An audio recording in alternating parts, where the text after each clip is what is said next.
In this video, I'm going to show you how to create the perfect efficient frontier for a risky portfolio of 3 or more assets, and I'm going to show you how you can find the optimal portfolio based on this efficient frontier in Excel, so stay tuned. So in this video, our example portfolio is going to be comprised of 3 separate securities represented by 3 different asset classes. So the first one is the ETF SPY, which it represents the S&P 500 index. This will be the equity component of our portfolio. The second asset class is bonds, as represented by the ETF BND. And finally, we're including gold as represented by the ETF GLD. Now, the first thing that we're going to have to do is calculate our expected return on an annual basis for each of these 3 securities. And so in order to do that, you're going to need raw data. And so if you go to Yahoo Finance, you can grab this data for any of these securities or any security that you're interested in particular. And so I'm using adjusted close prices as opposed to normal close prices. And the reason is that this is better for portfolio performance measurement and evaluation because it includes dividends and stock splits in the price. So this is going to give us a more realistic return over this period of time. So now I'm going to have to calculate the daily returns for each of these 3 securities.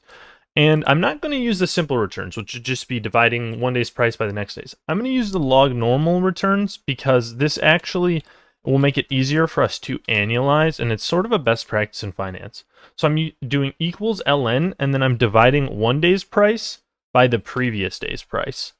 And that should give me the return for that day. So now I can hit Control C on my keyboard. I'm going to go over here, hit Control and hold Control and hit down arrow, and then hold Shift and right arrow over, and then Control Shift up.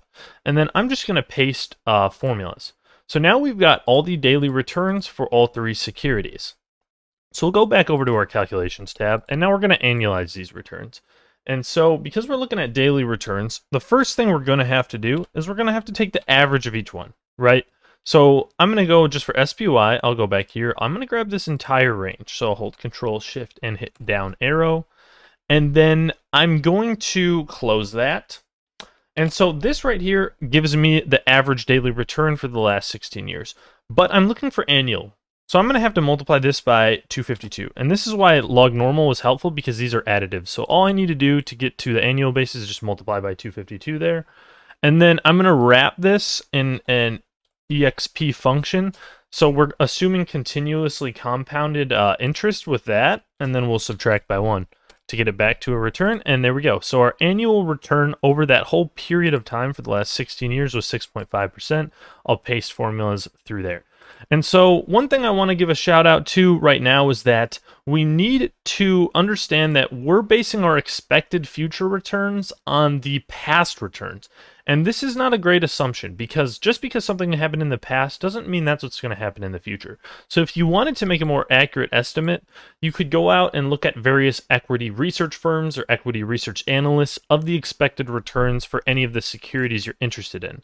I'm basing it on historical data for our annual returns because it's the easiest thing to do right now. Okay, so now that that's out of the way, let's take a look at standard deviation. So this is going to be the risk component of our portfolio. And so I'll show you how we can do that. So we're going to do equals var. So this is going to measure the variance, and we'll do dot P. So we have the option of P or S. P is the population, and because we have so many data points, I think population makes more sense for this scenario. I'm going to do the same thing where I basically go over here, go all the way up to the top, and I'm just going to grab the whole range of SPY and close that. And then now I have the variance of the daily returns. But again, I need to annualize this. So one thing I'm going to do is I'm going to multiply it by 252. So there we go. So that gives me the variance, but now I need to get it into the standard deviation, and standard deviation is the square root of variance. So I'm going to wrap that in a square root function, and there we go. That should give me the standard deviation for S&P 500 ETF, SPY. And there we go. So now we have all the standard deviations. And now one thing we need to do is we need to assign some weights to this portfolio. And I want to do this randomly. So what we're going to be doing eventually is we're going to be creating like 5,000 simulations of different portfolios and graph them all in this efficient frontier. And so in order to come up with the random weights, I'm going to use the equals rand function right here. So this just gives me a number between 0 and 1. So I'll enter that. There we go. So it's giving me a bunch of random weights, but you can see these don't sum up to 1. They sum up to some random number. So I'm actually going to sum all of these. There we go. And then I'm going to divide each one by that sum. And we're going to have to lock this in by hitting F4 so that denominator does not drag when we drag the formula. There we go. And so now I'm going to drag that over. And so as you can see, these all sum up to 1 down here. And so we're just going to assign random weights. And now you can see every time I hit the F9 key on my keyboard, you can see that the weights of our portfolio are changing. So we're basically just going to come up with 5,000 different portfolios and plot them all. For the weights that we have sitting here right now that have been randomly generated, let's just go ahead and calculate what would be our expected return on this entire portfolio. And we can just use an inbuilt Excel formula called equals sum product. And this is just going to multiply two arrays. So we're going to grab all these returns, hit comma, and then we'll grab these weights. And basically it's just taking a weighted average, like this one multiplied by this one, plus this one multiplied by this one, etc. And I will hit enter. And so on this example portfolio right here, we see that our expected annual return is 3.19%. Now let's come up with our annual standard deviation. And this is going to be a little bit more complicated because we're going to have to use a covariance matrix. And the reason that we have to use a covariance matrix is because we have to take into account that SPY is going to have a certain level of correlation with BND, and BND is going to have a certain level of correlation with GLD, etc. So we need to include all of that when we come up with our annual standard deviation estimate. So in order to create a covariance matrix, you're going to have to go over to Data, and then where it says Analyze, if you have the data analysis option here, then you can use that. But if you don't, just follow along real quick. You're going to go up here, right click, hit Customize Ribbon, and then go into Add-ins. And then once this loads, there we go, go down to Manage. Make sure it selects Excel Add-ins, hit Go. And then you're going to want to check Analysis Tool Pack, and also for later on in the video, you want Solver Add-in checked as well. So check both of those and hit OK. And then once you've got that, let's go to Data Analysis, and we're going to go to Covariance and hit OK. There we go. So we need to select an input range, and that's just going to be all of our stock returns. So let's go back here, and then let's go all the way up to the top. I'm going to include this row that has those ticker symbols in it, and I'm going to hold Control Shift, hit down arrow to go all the way to the bottom. So I've selected our whole range. I'm going to select labels in first row because I had those symbols in there, and then I'm going to select output range, click in that box, and I'm just going to go right here where I want to drop this covariance matrix and hit OK. It's asking if I can overwrite what's there. That's fine with me. Let's overwrite. So what this is telling us is that BND has this level of correlation with SPY, or I should say covariance, and then gold has this level of covariance with SPY, etc. And so you can see that this cell right here is BND corresponding with SPY, which is the same as this cell right here, BND corresponding with SPY. So we're just going to do equals transpose. Make sure you select that whole range. And we'll just grab these two and then hold Control Shift Enter. So we just put this one here and this one here. And then finally we can just take this one and drop it right in there. So we completed our covariance matrix, and now we're calculating our standard deviation. I wrote this out ahead of time because I didn't want to write that in front of you guys because it takes quite a while. So this is just a little bit of matrix algebra, and this is how you come up with the standard deviation of a multi-asset portfolio. So basically this mmult function will multiply two matrices together. So we're multiplying within this function the weight array with the covariance matrix. And then we're again multiplying the product of that array with the transposition. So we're taking this weight array that's like this, and we're transposing it like that, if that makes sense. And then we're going to multiply it all by 252 to annualize it. And then because this right here gives us the variance of the whole portfolio, and square root is the standard deviation of variance, we take that square root of the whole thing, and voila, we have our portfolio's standard deviation.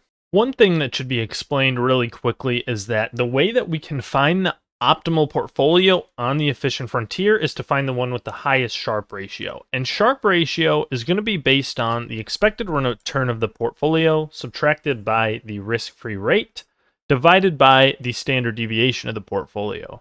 And so we're going to plot this on there as well. And to come up with the risk-free rate, a lot of people just go with this assumption of 2%. You'll see that in finance textbooks and whatnot, but I think a better solution is to go and just grab the current 10-year treasury rate. And so I'm just going to go, and you can find that on CNBC or other places. I'll just go and grab that right now. So just 10-year US treasury, paste that in there as the risk-free rate. And then I also want to come up with the total weight, which is just going to be equal to the sum of all these weights, which should always be 100%.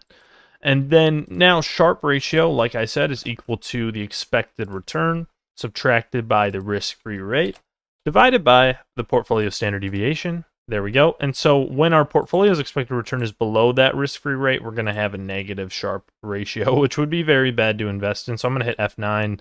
There we go. Now we got a positive Sharpe ratio. So like I was saying before, to plot this efficient frontier, what we're going to do is we're going to run about 5,000 simulations here. And I'm going to use a little Excel trick to do that.